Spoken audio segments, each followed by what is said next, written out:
Hello, my fellow FNAF fans. So welcome back. It's been quite a while since I've last uploaded, but I'm super excited to be making this video for you all today. As you guys know, the last FNAF video I made wasn't exactly the most pleasant, as the end of the video was basically me ranting to you for 5 minutes straight on why I became so frustrated with the series. But then, we got a new FNAF game that was actually really good. Five Nights at Freddy's Secret of the Mimic. If you guys have not been keeping up to date with FNAF, this game is one of the best FNAF games ever made, and is in my opinion, the best FNAF game of the modern era. This game has some of the best storytelling, music, and atmosphere in the entire series, and I truly appreciate this game and what it was trying to do to push the story forward in a really cool and interesting direction. Now, as you may imagine, this game was not what a lot of people were expecting, but I truly think this game has single-handedly answered most of our questions we had regarding the games in the past 5 years, and perfectly sets us up for what we can expect going forward. So, without further ado, don't forget to like and subscribe, and let's just get right into it. So if you are not familiar with the story of Secret of the Mimic, basically it goes like this. A technician working for Fazbear Entertainment by the name of Arnold is dispatched to go somewhere to retrieve a specific asset for the company, in a place called Murray's Costume Manor, the factory of a former contractor and costume designer, Edwin Murray. Arnold is sent with something called a data diver, which is to allow you to access a bunch of different doors, mailboxes, terminals, and inventory throughout the game. As you go through, you realize that there is a murderous endo on the loose that Fazbear Entertainment set you in for, that you later discover is run by a program called M2, or Mimic 2. More on that later. As we continue to go throughout the building, we see that there are a bunch of people that had come into Murray's Costume Manor previously and had been unsuccessful in retrieving this thing, killed by the Mimic. At the end of the story, you discover that the dispatch that has been guiding you throughout the game has actually been taken over by a program called M1, or as we later find out, a machine that is in charge of all the systems of the building, with the program that Edwin used to replicate his deceased wife Fiona to raise his son after her death in a fire. We later find out that M2 was created to attempt a replica of Edwin's youngest son, David, after death on his 5th birthday, which ends in Edwin beating up the endo over sheer rage and causing it to become extremely aggressive. M1's goal is now to do what she has always wished to do, which is to reunite the family and finish turning M2 into Edwin's youngest son, even though Edwin basically quit, thereby creating a program called the Cradle to stop M2 from being aggressive. However, Edwin has a confrontation with M2 which results in his death, or does it? Theory for another day. Therefore being unsuccessful.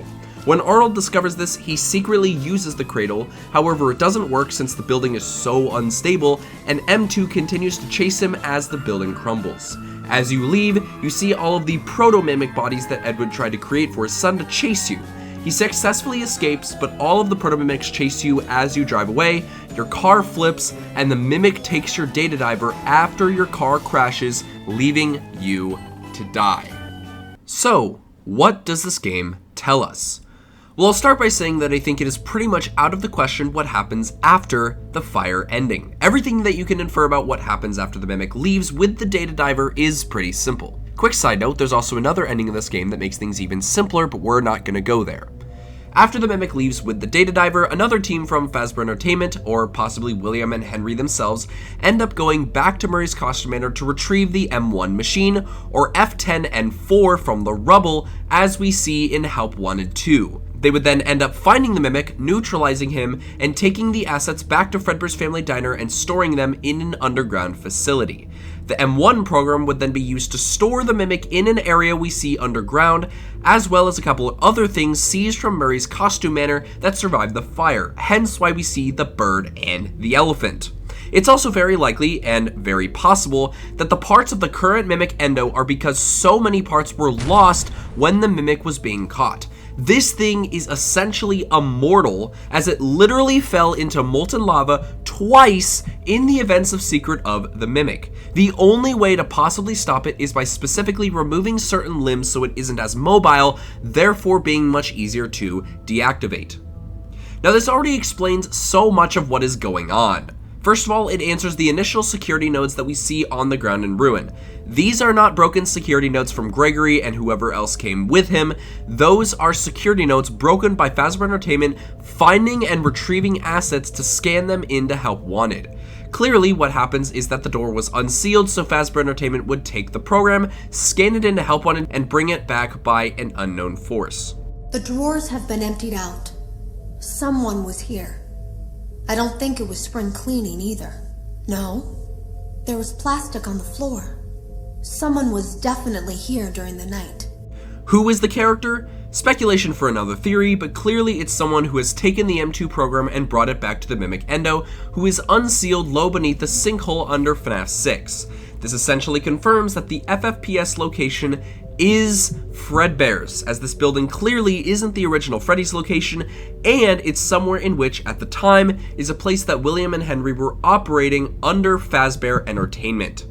Since we now know the technology is used, we see it all throughout the Afton Robotics creations. The Funtime Freddy blueprint from Sister Location explicitly has voice mimic, as well as the Bonbon audio in Night 2. Calm down and go back to sleep. No one is here. The Rask from FNAF 6 also features audio lures and motion behavior to simulate children, which is why we can see this being used to lure Springtrap in FNAF 3, essentially voice mimicking young children and being used for Balloon Boy. In Sister Location Night 5, we see this happening in real time as Ennard now has the Elizabeth voice mechanism to mimic her in order to taunt Michael. Isn't this why you came here? To be with me again. There is absolutely no doubt about it. William catches this thing and uses it to his own benefit. For God's sake, there's literally an email in the game that tells us that Fazbear Entertainment is intentionally trying to asset everything in the Murray's Costume Manor catalog, but unfortunately is not able to receive it due to the place being set on fire. William and Henry stole everything from this guy, including, in my view, his own wife and son. So, that begs the question, what do we expect going forward? Well, it all starts with asking and answering the question of the supernatural aspect of the Mimic. Needless to say, the Mimic's aggressiveness is by no means ordinary. This thing is insane and chases you throughout the entire building without a single scratch. So how is this happening?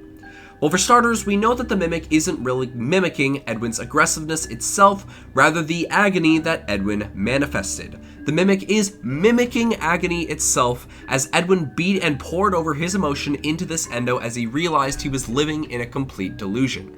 In fact, what you'll notice is that in each jump scare the Mimic has, as long as he's not assuming another persona through a costume, he uses his arm to hit you on the head. This seems to be what Edwin does in the tape that we see Edwin destroy the Mimic, seemingly using his hand to try and dismantle the endo. So because of this, we know that the Mimic is most definitely agony infested and is mimicking the agony that it is infested with. So this raises an extremely important question regarding the future of the games. Where does it end? I'm going to argue that it hasn't, but I'm also going to argue something else. It's also no longer mimicking Edwin's agony, but rather someone else's, William's. Why? Because I think that there is a specific shadow entity that is most likely possessing the M2 circuit board, which has created Glitchtrap, that being Shadow Freddy. Let me explain. First, you need to understand that it is unbelievably weird that M2 in Help Wanted is now trying to mimic William Afton. Why? What caused it to? Unless the random figure in the Help Wanted audio tape has programmed M2 to mimic William Afton specifically, it doesn't really add up. Because even if this was true, what are you going to train the mimicking on? With Edwin, it was explicitly the voice of his wife and son saying, okay, this is David's voice. Okay, this is Fiona's voice. What on earth do you have in Help Wanted that mimics William Afton outside of the pizza party suit? And how do you get it to say this?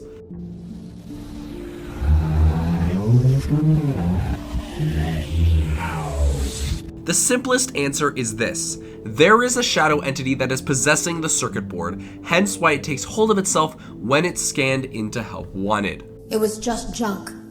Circuit boards and things like that. Looked pretty old. Somehow though, there was usable code on some of it. It seemed to take hold by itself. Things started changing. Then, he started appearing. And because of that, there is now a shadow entity digitally recreating William Afton. But why do I say it's specifically Shadow Freddy and not William himself? After all, if the M2 program is down there, what prevents William from attaching a spirit onto the M2 program? Well, there's a couple of reasons. First, at this point in the timeline, even if Afton and the Mimic were in the same area, it is almost entirely implausible to say that William made physical contact upon him by the time of his death. Second, even if he somehow was able to, a spirit is still attached to keeping him alive even beyond the point of the fire, which means that he can't attach a spirit to something else really that easily. But what characters do we know that isn't dead and can attach themselves to basically anything they want? Agony creatures. We see this with Mike, where Shadow Freddy as Nightmare tormented Mike in his dreams by being the evil manifestation of William's agony. And if you don't believe that Nightmare Shadow Freddy, a lot of sources say that you are incorrect. I am your wickedness, made of flesh. You will not be spared. You will not be saved. You will not be spared. You will not be saved.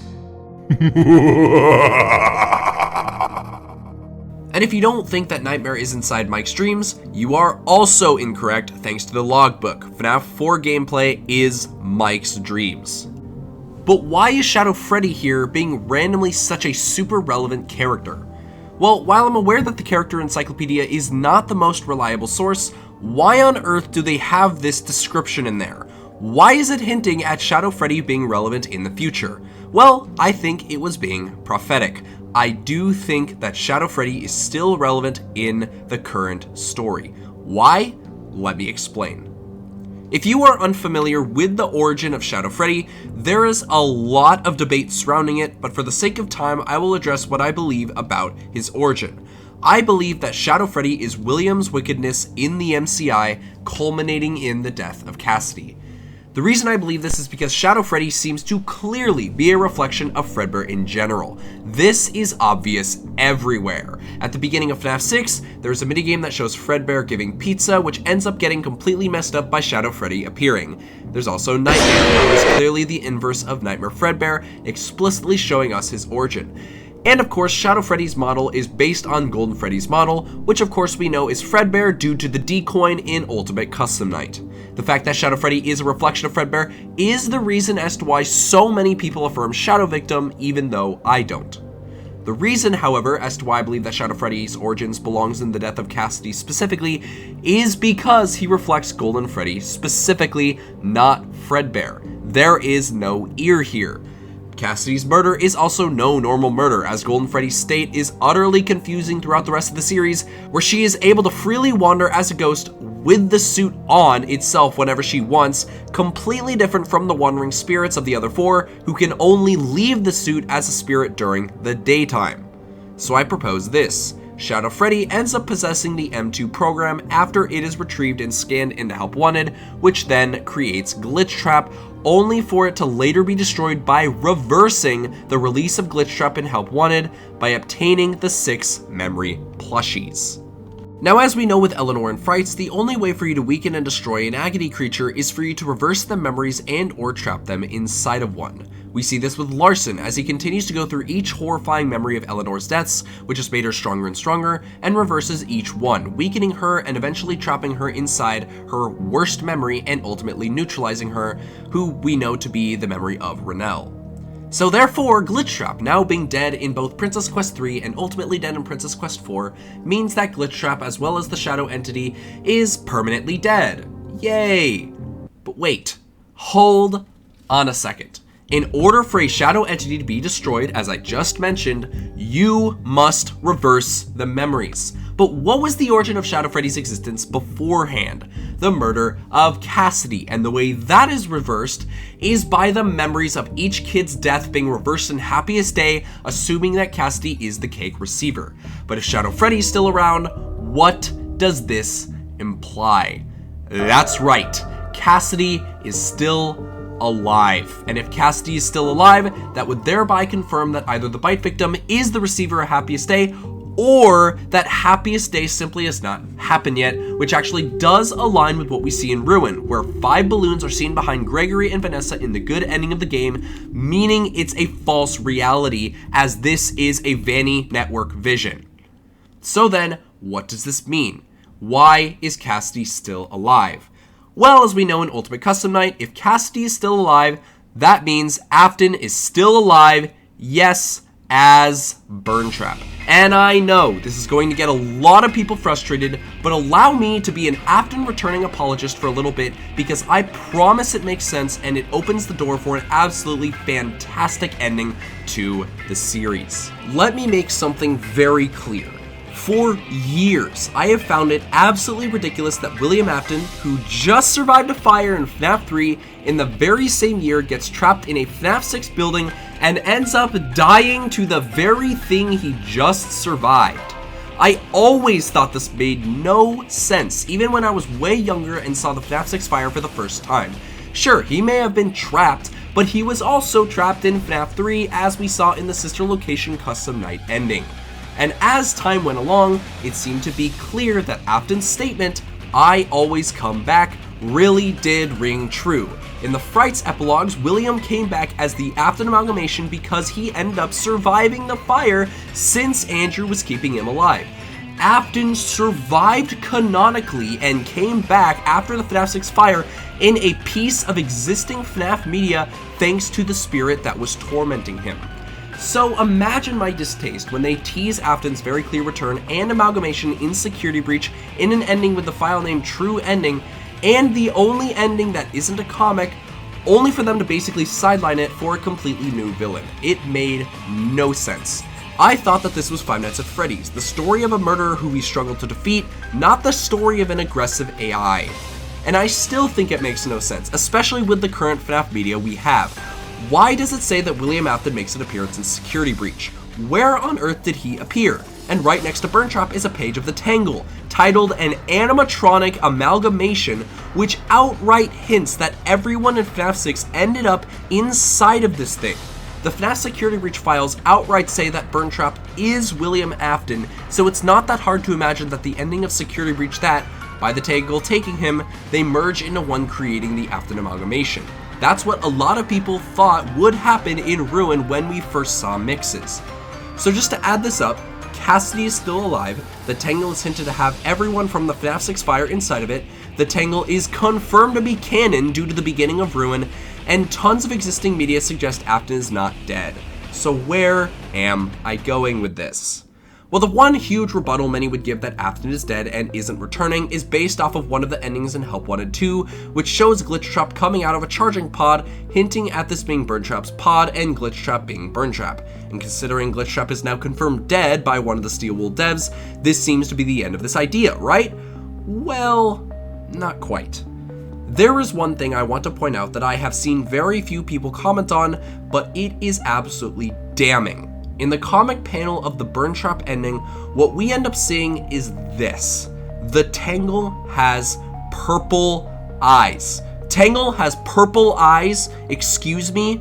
This is no accident. The Tangle at the end of Security Breach has red eyes. So why on earth did the devs decide to make this decision, especially after explicitly confirming that the Burntrap ending is not canon, and after Scott explicitly made it clear that Security Breach's jank story made it so he's basically the writer again? Well, in Ruin, when you go down to the Ruin boss fight area, you'll notice something quite interesting. Since we know the Burntrap ending is not canon, but an earthquake is canon, which ended up disrupting the Tangle and forcing him to come to the surface, we need to ask how he came up to the surface, which requires some extensive research on the environment in Ruin. Well, take a look at this. At the vent, we see a claw mark, which implies that Burntrap did indeed escape from the pod, hence why it's completely empty. But notice this, right above the duct in the Burntrap boss fight room is this giant mess of crashed out trash. Coincidence? I think not. Notice that the Tangle's escape is through this tiny little hole in the ground that ends up slithering through to get to the surface and crash through the top, and right above it is the cave. Even though we don't see a roof that the Tangle crashed through in the cave, one can clearly see the escape trajectory. The Tangle grabs Burntrap, crashes through the room with Candy Cadet, ascends to the top of the cave, and slithers his way out through the tiny hole. So, did the Tangle take Burntrap as the earthquake happened and while he was escaping? Yes, I think so. But wait a second, Help Wanted 2, thereby Princess Quest 4, happens before Ruin, correct? Meaning the death of Glitchtrap is before the Ruin earthquake, right? No, it's clearly after. Why do you think there's a Phaz wrench inside of the destroyed Ruin building? And who is in there when they know there's a giant tentacle monster hovering around? Well, it's clearly Cassie's dad, who we know ends up possessing the mask bot. We're essentially confirmed that Cassie's father was working inside of the ruined Pizzaplex after its destruction. This means that even though Glitchtrap is the one animating Afton's body, Glitchtrap ends up dying after Burntrap has now escaped from the pod and has merged with the Tangle, which could very well explain why Golden Freddy leaves Afton's control, even though we outright see that Golden Freddy still exists as he fades into the darkness in Ultimate Custom Night.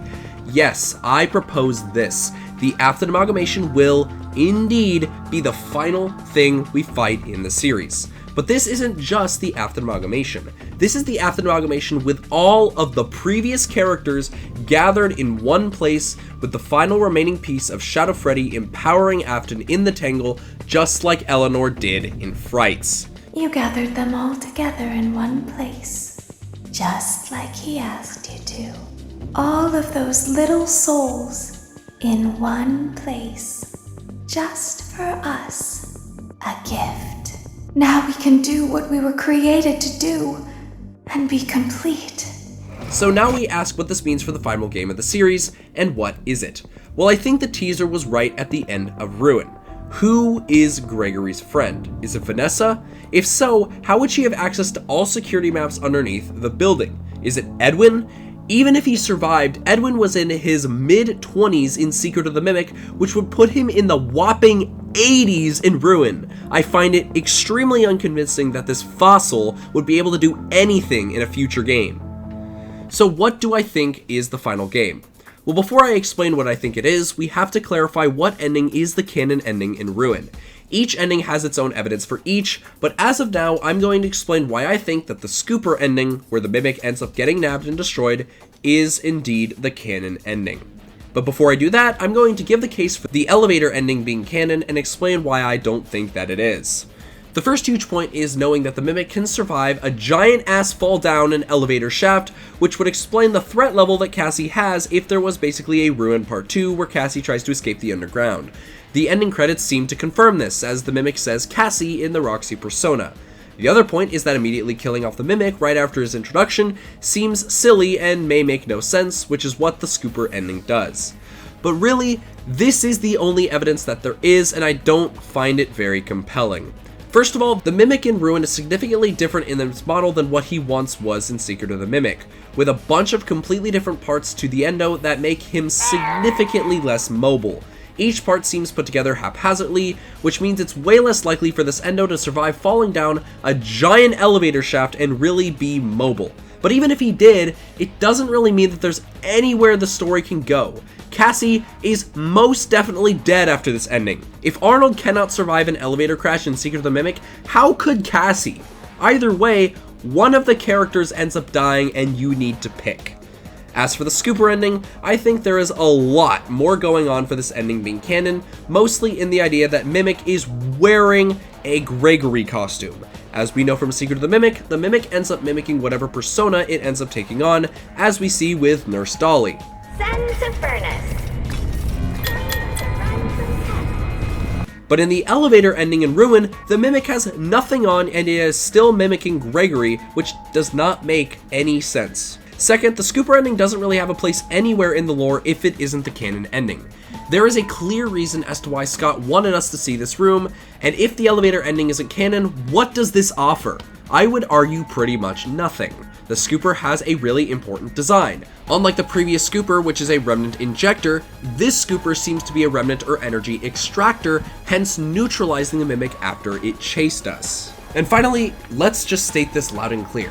If the elevator ending is canon, that seems to be the obvious one to set us up for the future. But the history of FNAF shows us that the true ending isn't always the obvious one, like in Security Breach or Sister Location. I think that this is one of those.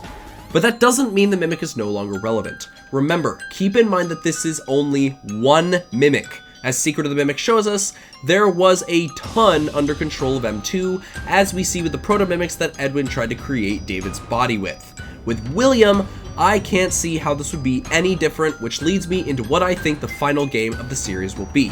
The thing that will tie all of the games together and finish off once and for all. In Secret of the Mimic, we see a prototype of the quote-unquote Fazbear project that William and Henry ordered Edwin to work on, where he created a prototype of Freddy Fazbear's Pizza underneath Edwin's costume manor. In this image of the game, you can see a photo with David and the Mimic on a hill looking over Edwin's costume manor, similar to what we see in Security Breach. The implication is clear. The Pizzaplex was built over the remains of Murray's costume manor, which is right underneath the Murray household and later the Afton household. We are in the vicinity of the Sister Location bunker, and considering Edwin's household is so large, it shows us that the Sister Location bunker is likely way bigger than what we see in the game. This game also features this seemingly random Easter egg of the map of FNAF 3 next to the Showtime button, which means that the location for Fazbear's Frights was also a part of the Fazbear project. In fact, it most likely was a building used for quite a while until it was then abandoned, hence why it looks so decrepit in FNAF 3.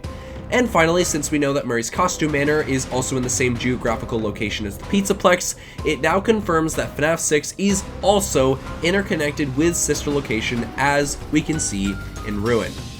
Now let's take a quick look at Juniors from 5 Laps at Freddy's. Does this look familiar? Look at the 2 big red doors. Yes, let's, for the sake of this theory, entertain the idea that Juniors is indeed Fredbear's Family Diner, or what Fredbear's came to be after it ended up closing down. As people have observed in Secret of the Mimic, the household's doorway is facing south, just like what we see in Midnight Motorist. This would mean that the Juniors building is behind the household we see in Secret of the Mimic, meaning the Pizzaplex encompasses the entire threshold of Murray's costume manor, the Afton household, and Juniors.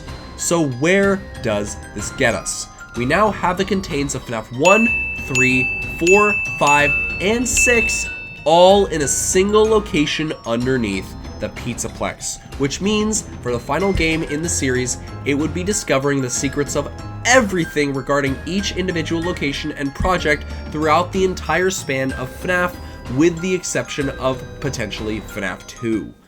So here it is.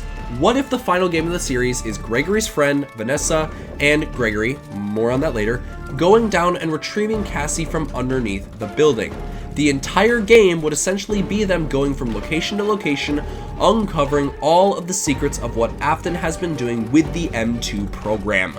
This can easily be where they rope in FNAF 2 and the creation of the toy animatronics. Just listen to what Phone Guy says. Facial recognition, advanced mobility, they even let them walk around during the day. Just as a side note though, try to avoid eye contact with any of the animatronics side if you can. Someone may have tampered with their facial recognition systems, we're not sure. But the characters have been acting very unusual, almost aggressive towards the staff. They interact with the kids just fine, but when they encounter an adult, they just stare. It would result in Cassie being eventually saved, and just when that happens, the Tangle, the combination of every major character from 1 to 6, is a final boss fight. And how do we defeat him? Well, the same way we defeat Eleanor in Frights.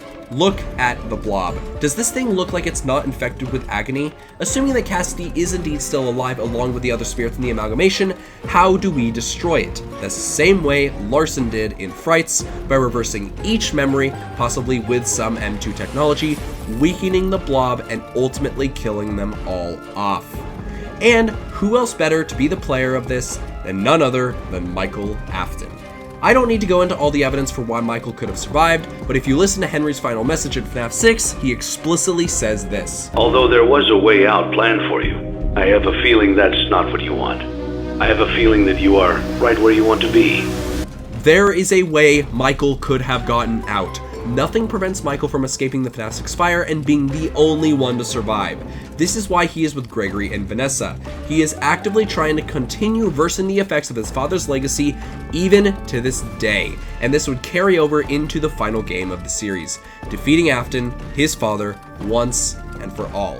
And it's a perfect way to tie all the games together, wrapping up both eras of FNAF, the Mimic era and the Afton era, as the main protagonist of the series finally destroys all remaining remnants of Fazbear Entertainment and the evil legacy of his father once and for all. But anyways guys, thank you all so much for watching. Hopefully I will continue to upload more going forward, and I hope you found this insightful as we enter into the final games of the Five Nights at Freddy's series. I hope you all have a great rest of your day, and as always, peace out.